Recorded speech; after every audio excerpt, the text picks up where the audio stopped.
नमस्कार, स्वागत है आप सभी का डीडी न्यूज के इस खास बुलेटिन एक्सप्रेस 100 में, जहां हम आपके लिए लेकर आते हैं राजनीति, मनोरंजन, देश दुनिया, खेल और व्यापार जगत की सभी बड़ी खबरों को एक्सप्रेस यानी कि फटाफट अंदाज में आपके साथ मैं हूं संध्या शर्मा। तो देखिए खबरें तेज रफ्तार से। राष्ट्रपति द्रौपदी मुर्मू अंगोला और बोत्सवाना के 4 दिवसीय विदेश दौरे पर हैं। ये किसी भारतीय राष्ट्राध्यक्ष की अंगोला और बोत्सवाना की पहली राजकीय यात्रा है।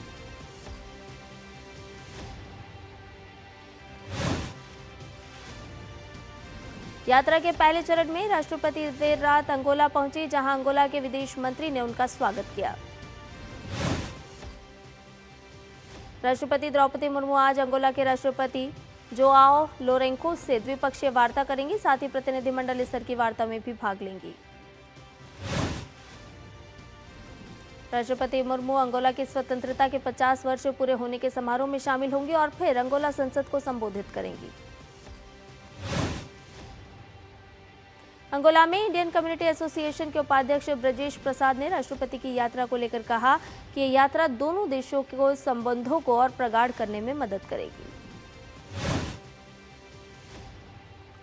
उपराष्ट्रपति सीपी राधाकृष्णन आज कर्नाटक में बेंगलुरु के दौरे पर रहेंगे। वो हासन, मांड्या और मैसूरू जाएंगे। उपराष्ट्रपति सीपी राधाकृष्णन श्री चामुंडेश्वरी देवी मंदिर में दर्शन और पूजन करेंगे। वहीं मैसूर में जेएसएम शिक्षण संस्थान के दीक्षांत समारोह में भी शामिल होंगे। प्रधानमंत्री नरेंद्र मोदी आज उत्तराखंड के दौरे पर रहेंगे। वो देहरादून में आयोजित उत्तराखंड की स्थापना के रजत जयंती समारोह में भाग लेंगे। उत्तराखंड के गठन की रजत जयंती के उपलक्ष्य में प्रधानमंत्री नरेंद्र मोदी देहरादून से विशेष डाक टिकट लॉन्च करेंगे। इसके अलावा प्रधानमंत्री 8,140 करोड़ रुपए से अधिक की विभिन्न विकास परियोजनाओं का लोकार्पण और शिलान्यास करेंगे। देवभूमि उत्तराखंड की स्थापना के आज 25 वर्ष पूरे हो गए हैं। इस मौके पर देहरादून में विशेष समारोह का आयोजन किया गया है। रक्षा मंत्री राजनाथ सिंह असम के गुवाहाटी में 93वें वायुसेना दिवस समारोह में भाग लेंगे। केंद्रीय मंत्री पवित्र मार्गेरिटा सोमवार तक लैटिन अमेरिका और कैरेबियन क्षेत्र के 3 देश इक्वाडोर, बोलीविया और क्यूबा की विदेश यात्रा करेंगे। इस दौरान वो व्यापार, तकनीक, पर्यटन और विकास सहयोग से जुड़े मुद्दों पर चर्चा करेंगे। केंद्रीय मंत्री पवित्र मार्गेरिटा ने बोलीविया में भारतीय समुदाय से मुलाकात की। आईटीईसी के पूर्व छात्रों के साथ बातचीत को लेकर एक पोस्ट में उन्होंने लिखा कि बोलीविया के पेशेवरों पर भारत की विकास साझेदारी के सकारात्मक प्रभाव को देखकर मुझे खुशी हुई। बिहार में दूसरे और अंतिम चरण के चुनाव प्रचार का आज आखिरी दिन है। ऐसे में सभी राजनीतिक दलों ने चुनाव प्रचार में पूरी ताकत झोंकी। ताबड़तोड़ रैलियां। भाजपा के वरिष्ठ नेता अमित शाह आज सासाराम और अरवल में 2 चुनावी जनसभा को करेंगे संबोधित। भाजपा के वरिष्ठ नेता राजनाथ सिंह औरंगाबाद जिले के गोह विधानसभा और कैमूर के मोहानिया विधानसभा में जनसभाओं को संबोधित करेंगे। भाजपा के स्टार प्रचारक योगी आदित्यनाथ अररिया के सिकटी, नरपतगंज, सुपौल के छातापुर, मधुबनी के बिस्फी में जनता को संबोधित करेंगे और एनडीए प्रत्याशियों को भारी मतों से जीत दिलाने की जनता से अपील करेंगे। भाजपा नेता और केंद्रीय मंत्री शिवराज सिंह चौहान चंपारण के कल्याणपुर, मधुबनी के खजौली, बांका के बेलहर में एनडीए प्रत्याशियों के लिए प्रचार करेंगे। बिहार के मुख्यमंत्री नीतीश कुमार आज कैमूर जिले में चुनाव प्रचार करेंगे और जदयू के प्रत्याशी मोहम्मद जमा खान के पक्ष में वोट की अपील करेंगे। बिहार के उप मुख्यमंत्री सम्राट चौधरी पूर्णिया के धमदाहा, गोपालपुर, कहलगांव, धौरैया, सुल्तानगंज, बांका के अमरपुर, चकाई, नवादा में जनसभा करेंगे। बिहार विधानसभा चुनाव प्रचार के अंतिम दिन महागठबंधन के नेता प्रचार में अपनी पूरी ताकत झोंकने के लिए कमर कस ली है। कांग्रेस नेता राहुल गांधी आज किशनगंज और पूर्णिया में चुनावी जनसभा को संबोधित करेंगे। महागठबंधन के सीएम पद के दावेदार तेजस्वी यादव आज मोहनिया, रामगढ़, भभुआ और चैनपुर विधानसभा क्षेत्र में चुनावी सभाओं को संबोधित करेंगे। विकासशील इंसान पार्टी के राष्ट्रीय अध्यक्ष मुकेश सहनी चांद के हमीरपुर उच्च विद्यालय मैदान में सभा को संबोधित करेंगे। बिहार में मंगलवार को 20 जिलों की 122 विधानसभा सीटों पर वोट डाले जाएंगे। पहले चरण में 121 सीटों पर 6 नवंबर को मतदान हुआ था। मतदान के नतीजे 14 नवंबर को आएंगे। बिहार विधानसभा चुनाव के दूसरे चरण में 1302 उम्मीदवार मैदान में हैं, जिनकी किस्मत का फैसला 3.7 करोड़ से अधिक मतदाता करेंगे। बिहार विधानसभा चुनाव के दौरान समस्तीपुर के सरायरंजन विधानसभा क्षेत्र में सड़क किनारे सैकड़ों वीवीपैट पर्चियां फेंकी हुई मिली। जांच के बाद मॉक पोल की निकली पर्चियां। आज राष्ट्रीय उद्यमिता दिवस है। भारतीय उद्यमियों की प्रतिभा और कौशल का सम्मान करना है उद्देश्य। भाजपा के राष्ट्रीय अध्यक्ष जेपी नड्डा ने दादर और नगर हवेली, दमन और दीव में हुए सरपंच, जिला पंचायत और पार्षद चुनाव में भाजपा की शानदार जीत के बाद जनता का आभार जताया है। केंद्र शासित प्रदेश दमन में स्थानीय निकाय, जिला पंचायत और नगर पालिका के चुनाव घोषित किए गए। दमन में भारतीय जनता पार्टी को पूर्ण बहुमत मिला है। नगर पालिका के 3 वार्ड में भाजपा को 2 सीट मिली है। रक्षा मंत्री राजनाथ सिंह 16 रक्षा सार्वजनिक उपक्रमों के प्रदर्शन की सोमवार को समीक्षा करेंगे। अक्षय ऊर्जा पर एक रिपोर्ट स्वयं भी करेंगे जारी। पिछले 10 वर्षों में 16 डीपीएसयू द्वारा अनुसंधान एवं विकास में कुल 30,952 करोड़ रुपए का निवेश किया गया है और अब अगले 5 वर्षों में अनुसंधान एवं विकास की गति को दोगुना करने का प्रस्ताव है, जिस पर 32,766 करोड़ रुपए का अनुमानित व्यय होगा। हिमाचल प्रदेश के कांगड़ा जिले ने शुक्रवार को अपनी आधिकारिक पर्यटन वेबसाइट visitdharmshala.com लॉन्च की, जो डिजिटल पर्यटन को बढ़ावा देने की दिशा में एक बड़ा कदम है।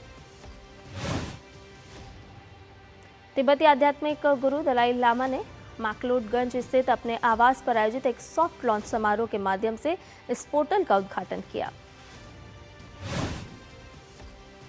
धर्मशाला होटल और रेस्टोरेंट एसोसिएशन द्वारा शुरू की गई इस पहल का उद्देश्य आगंतुकों को कांगड़ा घाटी के सर्वोत्तम स्थानों को देखने, योजना बनाने और अनुभव करने के लिए एक वन स्टॉप ऑनलाइन प्लेटफॉर्म प्रदान करना है।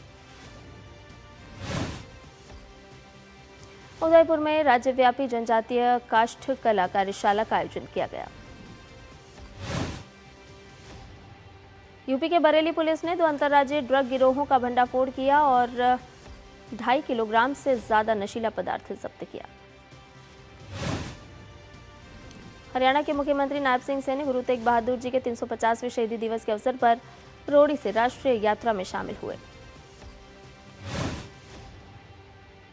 पंजाब सरकार ने गुरु तेग बहादुर के 350वें पुण्यतिथि के अवसर पर प्रकाश एवं ध्वनि शो का आयोजन किया। त्रिपुरा के मुख्यमंत्री डॉक्टर माणिक साहा ने अगरतला में association of physician of India की त्रिपुरा राज्य शाखा के रजत जयंती सम्मेलन में हिस्सा लिया।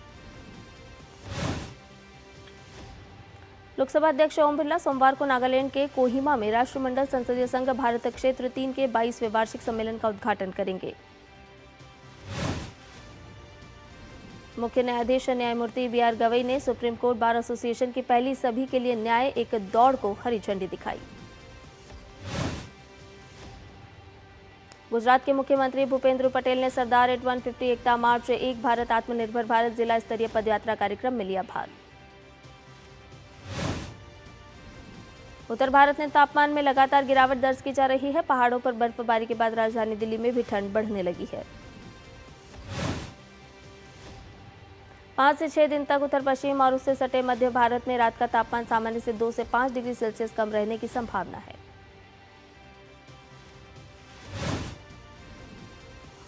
केरल, माहे, तमिलनाडु, पुडुचेरी और कराईकल में कुछ स्थानों पर मूसलाधार वर्षा की है संभावना। पूर्वी राजस्थान और पश्चिमी मध्य प्रदेश के कुछ हिस्सों में सोमवार तक शीतलहर की स्थिति रहने का है अनुमान। गोवा के मुख्यमंत्री प्रमोद सावंत ने गोवा एयरमैन 70.3 इंडिया को झंडी दिखाई। केंद्रीय मंत्री मनोहर लाल ने गुरुवार को तेग बहादुर जी के 350वें शहीदी दिवस के उपलक्ष्य में युवा मैराथन को हरी झंडी दिखाकर रवाना किया। महाराष्ट्र के मुख्यमंत्री देवेंद्र फडणवीस ने केंद्रीय मंत्री नितिन गडकरी के साथ नागपुर में एक खासदार सांस्कृतिक महोत्सव में लिया भाग। 25 नवंबर को श्री राम जन्मभूमि मंदिर के प्रतीकात्मक समापन का प्रतीक के रूप में ध्वजारोहण समारोह में शामिल होने के लिए भक्तों की भीड़ उमड़ी। बुलेटिन में फिलहाल रुकने एक छोटे से ब्रेक के लिए जल्द हाजिर होंगे।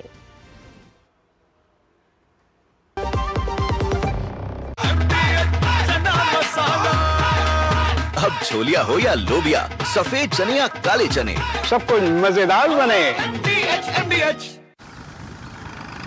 अरे द्रविड़ जी, आपको गैराज छोड़ दो, आइए। काश आप जैसा गेम चेंजर हमारे पास भी होता। है ना, खेती का गेम चेंजर जय किसान नवरत्न नैनो शक्ति नैनो डीएपी। इसके हर ड्रॉप में है करोड़ों नैनो पार्टिकल्स की शक्ति। नैनो पार्टिकल्स के कारण पत्तियां इन्हें दोनों साइड से अब्सॉर्ब करें बिना वेस्टेज और उपज खूब बढ़ाएं। जय किसान नवरत्न नैनो शक्ति नैनो डीएपी, विज्ञान का वरदान, हर फसल की शान। कौन है जो जोड़े देश को? विकसित भारत का विकसित भारत।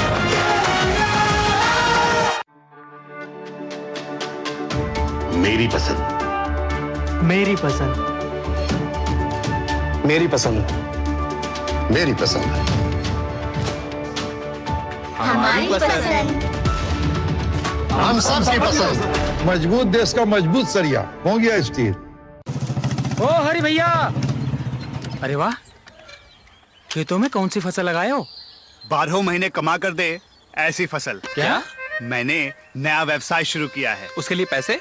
इसमें किसी निवेश की जरूरत ही नहीं। अच्छा मुखिया जी। अरे मुखिया जी, नमस्ते। अरे हरी, कब आ रहे हो? आप बस चलिए, मैं पहुंचता हूं। अब मैं LIC एजेंट हूं। LIC एजेंट बनो, अब बड़ा सोचो। हमारी वेबसाइट पर जाएं या अपनी नजदीकी LIC शाखा से संपर्क करें। हिंग देना, वो वाली MDH की सुपर हीट। जिन्होंने यूज किया है वो जानते हैं असली हींग का स्वाद। MDH सुपर हीट, शुद्धता का असली तड़का। असली मसाले सच सच MDH।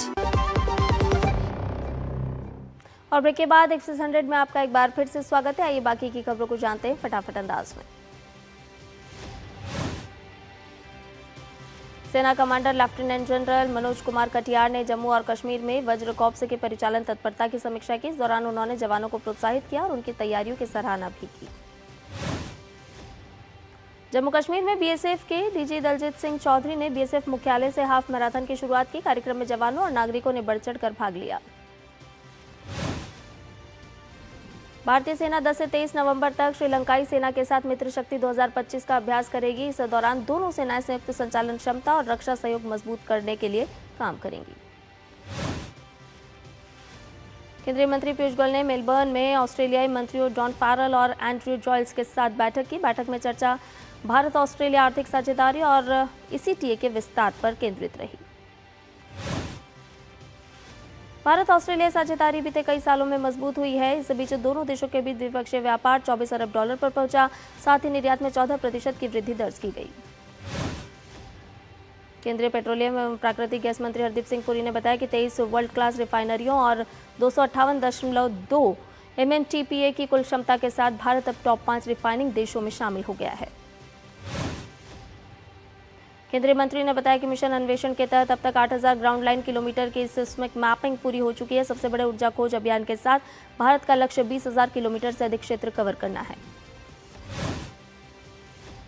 केंद्र सरकार डिजिलॉकर के माध्यम से AI आधारित eKYC और ग्लोबल वेरिफिकेशन के साथ पेपरलेस गवर्नेंस को दे रही है बढ़ावा। असम को इसके उत्कृष्ट उपयोग के लिए इंटीग्रेशन एक्सीलेंस सम्मान मिला। केंद्र सरकार ने EEZ में सतत मछली पालन के नए नियम किए लागू। बड़े जहाजों को एक्सेस पास जरूरी। छोटे मछुआरों की सुरक्षा, मूल्य संवर्धन, ट्रासेबिलिटी और समुद्री खाद्य निर्यात बढ़ाने पर जोर। नागरिक उड्डयन मंत्री राममोहन नायडू ने एयरपोर्ट के पास Delhi air navigation services centre का किया दौरा। दिल्ली एयरपोर्ट के ATC सिस्टम में तकनीकी खराबी के कारण रद्द हुई थी कई उड़ानें। 2025 में भारत का स्मार्टफोन बाजार 5G अपग्रेड, प्रीमियम फोन की बढ़ती मांग और फेस्टिव सीजन की बिक्री से सिंगल डिजिट ग्रोथ दर्ज करेगा। एप्पल, सैमसंग और वीवो ने प्रीमियम सेगमेंट में मजबूत प्रदर्शन किया, जबकि सस्ते 5G फोन की मांग तेजी से बढ़ी। अक्टूबर में निफ्टी मिड गैप 150 और निफ्टी 50 क्रमशः 4.79% और 4.51% बढ़े। सभी मार्केट सेगमेंट में सकारात्मक वृद्धि रही। निफ्टी में तेजी के बाद रियल्टी सेक्टर में 9.2% की बढ़त से आगे रहा, जबकि आईटी और बैंकिंग शेयरों में भी मजबूती दर्ज की गई। एप्पल ने डेवलपर साइट पर लिक्विड ग्लास डिजाइन वाला नया सेक्शन लॉन्च किया। एप्पल की नई लिक्विड ग्लास डिजाइन लैंग्वेज को सबसे पहले iOS 26 के साथ सितंबर में पेश किया गया था। इस सप्ताह FII की बिकवाली से सेंसेक्स 94.73 अंक और निफ्टी 17.40 अंक गिरकर क्रमशः 83,216.28 और 25,492.30 पर बंद। आईटी मेटल सेक्टर में दिखा असर। अक्टूबर 2025 में भारत में इलेक्ट्रिक वाहन खुदरा बिक्री सभी खंडों में बढ़ी। यात्री वाहन 57.5% और वाणिज्यिक वाहन 105.9% की दर से बढ़े। टाटा मोटर्स रही सबसे आगे। अक्टूबर में ताइवान का निर्यात 49.7% बढ़कर $61.8 मिलियन पहुंचा। एआई और तकनीकी उत्पादों की मजबूत वैश्विक मांग से प्रेरित अमेरिका सबसे बड़ा निर्यात बाजार बना। जैफरीज के इक्विटी स्ट्रेटेजी के वैश्विक प्रमुख क्रिस्टोफर वुड ने संकेत दिए कि अगर सोने की कीमतें थोड़ी कम होती हैं तो सोना जमा करना एक अच्छा विचार होगा। फिलहाल बुलियन का 200 दिवसीय मूविंग औसत वर्तमान में शिखर से लगभग 23% नीचे है। जेफरीज के अनुसार भारत की डेटा सेंटर क्षमता 2030 तक 5 गुना बढ़कर 8 GW हो जाएगी, जिससे लगभग $30 बिलियन का निवेश और $8 बिलियन लीजिंग राजस्व संभावित है। मेले में विश्व नेताओं के सम्मेलन में छोटे द्वीपीय देशों के गठबंधन ने जलवायु संकट पर गहरी चिंता जताई और ठोस वैश्विक कार्रवाई की मांग की। मार्शल द्वीप के विदेश मंत्री ने अंतर्राष्ट्रीय शिपिंग पर वैश्विक कार्बन प्राइस लागू करने की मांग की, जिसे हाल में यूएन एजेंसी ने 1 वर्ष के लिए टाल दिया था। बोलीविया के नए राष्ट्रपति रोड्रिगो पास पेरेरा ने संभाला पदभार। देश की कमजोर अर्थव्यवस्था और बढ़ते कर्ज को रोड्रिगो पास पेरेरा सबसे बड़ी चुनौती मानते हैं। बोलीविया के नए राष्ट्रपति रोड्रिगो पास पेरेरा के पदभार समारोह में अमेरिका के उप विदेश सचिव क्रिस्टोफर लैंडाउ ने कहा, दोनों देश राजनयिक स्तर पर रिश्ते बहाल करेंगे। ब्राजील के पराना राज्य में आए शक्तिशाली तूफान से 6 लोगों की मौत और 750 से ज्यादा घायल। रियो बोनिटो 2 इगुआसू में पूरा इलाका तबाह। हादसे में 1000 से ज्यादा लोग बेघर हुए। सरकार ने आपदा की स्थिति घोषित कर 3 दिन के राजकीय शोक की घोषणा की। टाइफून कालमेजी से वियतनाम के डकलाक प्रांत का 200 साल पुराना वोंग चियो मछुआरा गांव तबाह हो गया। नावें और फार्म भी नष्ट। रूस ने शनिवार रात यूक्रेन पर 450 ड्रोन और 45 मिसाइलों से किया हमला। ऊर्जा क्षेत्र समेत अहम ढांचागत ठिकानों को हुआ नुकसान। ज़ेलेंस्की ने रूस पर और कड़े प्रतिबंधों की मांग की। अमेरिकी राष्ट्रपति डोनाल्ड ट्रंप ने शनिवार को सोशल मीडिया पर संघीय सरकार के शटडाउन को खत्म करने के लिए नया समझौता प्रस्ताव रखा। तुर्की के कोकायेली प्रांत में परफ्यूम गोदाम में लगी आग से 6 लोगों की मौत और 1 घायल। हादसा शनिवार सुबह हुआ। अमेरिका ने जारी सरकारी शटडाउन के चलते प्रमुख एयरपोर्ट्स पर उड़ानों की भारी कटौती और कैंसिलेशन की समस्या गहराती जा रही है। 1400 से ज्यादा फ्लाइट्स कैंसिल और 6000 उड़ानों में देरी। अमेरिकी परिवहन सचिव ने चेतावनी दी, मंगलवार से उड़ानों में 6% और 14 नवंबर तक 10% तक कटौती हो सकती है। ब्राजील के सुप्रीम कोर्ट ने शुक्रवार को पूर्व राष्ट्रपति जायर बोल्सोनारो और अन्य दोषियों की अपीलों पर सुनवाई शुरू की। मामला कथित तख्तापलट साजिश से जुड़ा है। बोल्सोनारो को 27 साल 3 महीने की सजा मिली है। अदालत ने उन्हें मौजूदा राष्ट्रपति लुला दा सिल्वा के शपथ ग्रहण रोकने की साजिश का दोषी पाया।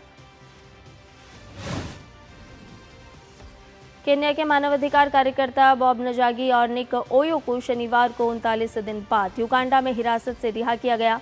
दोनों बॉबी वाइन के समर्थन में रैली में शामिल थे। फिडे विश्व कप 2025 में बड़ा उलटफेर हुआ है। विश्व चैंपियन डी गुकेश जर्मनी के फ्रेडरिक स्वेंट से तीसरे दौर का मैच हारकर शतरंज विश्व कप से बाहर हो गए हैं। फिडे विश्व कप 2025 में 4 भारतीय खिलाड़ी आर प्रगन्नानंदा, अर्जुन एरिगेसी, पी हरिकृष्णा और प्रणव वी चौथे दौर में पहुंच गए हैं। फिडे विश्व कप 2025 में 3 भारतीय टाई ब्रेक में पहुंचे। विदित गुजराती, कार्तिक वेंकटरमण और जीएम नारायणन ने दोनों गेम ड्रॉ खेले। अब आज वो टाई ब्रेक खेलेंगे। भारत के राहुल व्यास छठी आसियान व्यक्तिगत शतरंज चैंपियनशिप जीतकर 91 ग्रैंड मास्टर बन गए हैं। भारत को एशिया कप की ट्रॉफी जल्द मिल सकती है। बीसीसीआई के सचिव देवजीत सैकिया ने एशिया कप खिताब को लेकर दुबई में हुई आईसीसी बैठक के बाद एशिया कप ट्रॉफी से जुड़े विवाद का हल निकलने की उम्मीद जताई है। भारतीय क्रिकेट टीम ने पाकिस्तान को हराकर एशिया कप 2025 का खिताब जीता था। भारतीय टीम को एशिया कप का खिताब अब तक नहीं मिला है। इसके लिए बीसीसीआई और एसीसी के बीच वार्ता जारी है।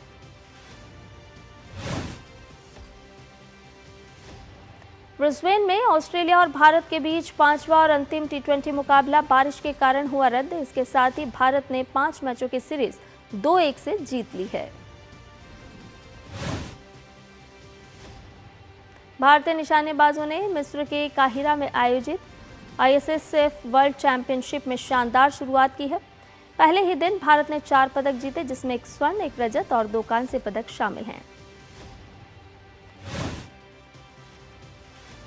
सेना के निशानेबाज रविंदर सिंह ने पुरुषों के 50 मीटर पिस्टल गैर ओलंपिक इवेंट में स्वर्ण पदक जीता।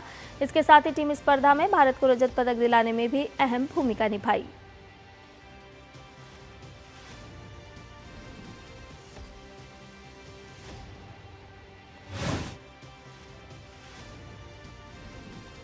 विश्व निशानेबाज चैंपियनशिप में महिलाओं की 10 मीटर एयर राइफल में ओलंपियन एलावेनिल वलारिवन ने भी शानदार प्रदर्शन करते हुए 2 कांस्य पदक जीते, एक व्यक्तिगत वर्ग में और दूसरा टीम इवेंट में।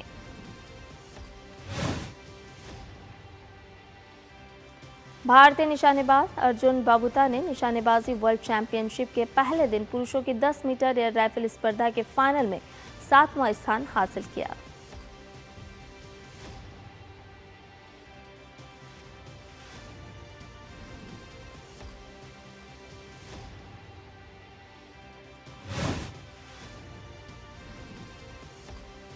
असम राइफल्स हाफ मैराथन का 5वां संस्करण 14 दिसंबर को मेघालय के शिलोंग में आयोजित होगा। असम राइफल्स मुख्यालय के अधिकारी प्रतिनिधि कर्नल नवजोत सिंह ने इस बात की जानकारी साझा की है।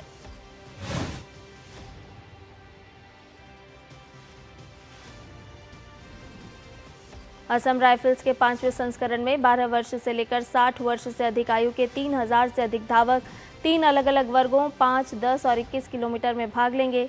विजेता धावकों को 20 लाख रुपए की पुरस्कार राशि से नवाजा जाएगा।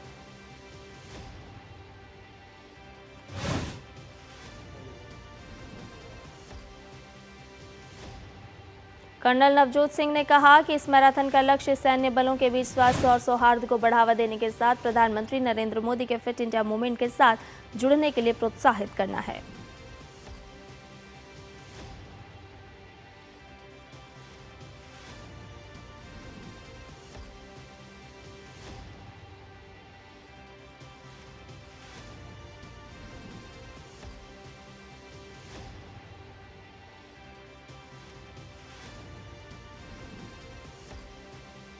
और आपको बता दें कि उत्तराखंड के स्थापना की वर्षगांठ पर प्रधानमंत्री नरेंद्र मोदी ने उत्तराखंड वासियों को शुभकामनाएं दी हैं। उन्होंने एक पर पोस्ट कर कहा है कि उत्तराखंड के स्थापना की 25वीं वर्षगांठ पर राज्य के मेरे सभी भाई बहनों को अनेकानेक शुभकामनाएं। प्रकृति की गोद में बसी हमारी ये देवभूमि आज पर्यटन के साथ साथ हर क्षेत्र में प्रगति की नई रफ्तार भर रही है। प्रदेश के इस विशेष अवसर पर मैं यहाँ के विनम्र, कर्मठ और देवतुल्य लोगों की सुख, समृद्धि, सौभाग्य और उत्तम स्वास्थ्य की कामना करता हूं। तो प्रधानमंत्री नरेंद्र मोदी ने उत्तराखंड की स्थापना के 25वीं वर्षगांठ के मौके पर एक संदेश साझा किया है, जिसमें उन्होंने शुभकामनाएं देते हुए प्रकृति की गोद में बसे उत्तराखंड वासियों को शुभकामनाएं दी हैं और कहा है कि प्रदेश के इस विशेष अवसर पर मैं यहाँ के विनम्र, कर्मठ और देवतुल्य लोगों को सुख, समृद्धि और सौभाग्य के साथ साथ उत्तम स्वास्थ्य की कामना करता हूं।